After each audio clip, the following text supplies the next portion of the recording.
Assalamualaikum warahmatullahi wabarakatuh. Hello everyone, my name is Sasmita Purnamasari.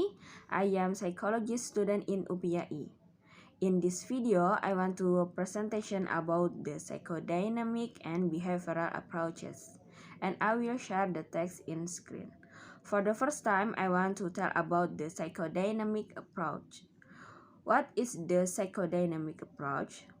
The idea that people's aggressiveness might stem from an inherited instinct was taken in a different direction by a Viennese physician Sigmund Freud, who began to work about 15 years after the founding of Wundt's laboratory. Freud at first assumed that normal and abnormal behavior and mental processes have a physical cause somewhere in the nervous system. But Freud's work with the people whose physical ailments had no apparent physical cause led him to create a new theory and form a treatment called psychoanalysis. His ideas are the foundation of the psychodynamic approach, which hold that all behavior and mental processes reflect constant and mostly unconscious struggles within each person. Usually, these struggles involve conflict between the impulse to satisfy instinct or wishes for food, sex, or aggression, for example, and the restriction imposed by society. From this perspective, a display of violence or hostility or even anxiety reflects the breakdown of civilizing defenses against the expression of primitive urges. The psychodynamic approach is far less influential in psychology today than in the past, and most of its adherents prefer a revised version of Freud's original theories. Youngstrom, 1992. Still, Freud's ideas are critical to an understanding of contemporary views of personality, psychoanalytical disorders, and treatment. Sigmund Freud established the psychodynamic approach to human behavior and mental processes. In particular, he emphasized the role of instincts as a component of constant unconscious conflicts in the creation and alteration of human personality. And second, I want to tell about the behavioral approach. What is the behavioral approach? In 1913, while Freud was pursuing his psychodynamic approach and gaining favor among American psychologists, a Harvard psychology professor named John B. Watson published a book called Psychology as a Behaviorist Views It. In it, Watson urged psychologists to ignore mental events, conscious as well as unconscious, and study instead only what they could observe directly. By focusing on observable or overt action, said Watson, psychologists would not have to rely on people's potentially distorted reports about themselves. He also argued that environmental influences, the things that happen after birth, are paramount in shaping who people are and what they do.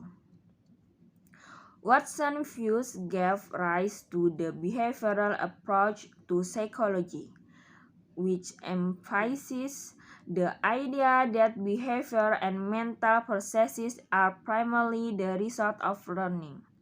From this perspective, biological, genetic, and environmental factors provide the raw material on which reward, punishment, and other experiences are molding each person. Thus, behaviorists examine a person's learning history, the pattern of rewards and punishment to explain aggressive, dependent, or confident behavior. They assert that people can change problematic behaviors such as violence by unlearning old habits and developing new ones. For example, researchers using this approach have created programs to reduce antisocial behavior in children and to teach violent criminals the social skill they need to interact with other people. Another Harvard psychologist, B.F. Skinner, spent decades perfecting methods for the functional analysis of behavior, mapping out the details of how rewards and punishment shape, maintain, and change behavior. His work helped explain, for example, how children's unruly behavior is sometimes inadvertently encouraged by the attention it attracts from parents and teachers, and how some people's virtual addiction to gambling can result from the occasional and unpredictable rewards it brings. Skinner's contribution helped behaviorism maintain in the 1950s and 1960s the dominant position in psychological research it had enjoyed in the United States since the 1920s. For some psychologists, however, behaviorism near exclusive focus on overt actions made it incomplete.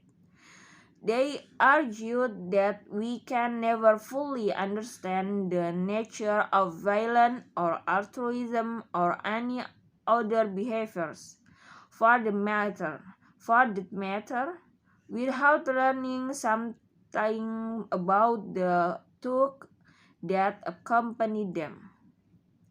Since the 1970s, many behaviorists have come to endorse a cognitive behavioral view which adds the study of reportable mental processes to the traditional behavioral emphasis on overt behavior.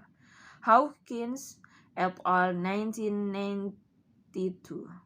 Thayer 1992.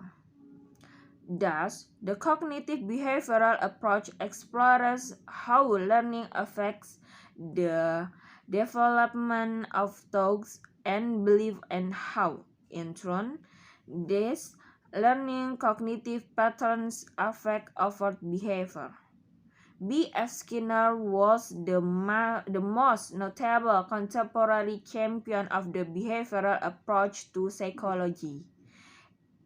In spite of his reputation for being interested only in overt behaviors, Skinner recognized that mental events took place and could be important, but argued that they could not be studied directly. Okay, that's my presentation about the psychodynamic and behavioral approaches. Thank you for watching. Assalamualaikum warahmatullahi wabarakatuh.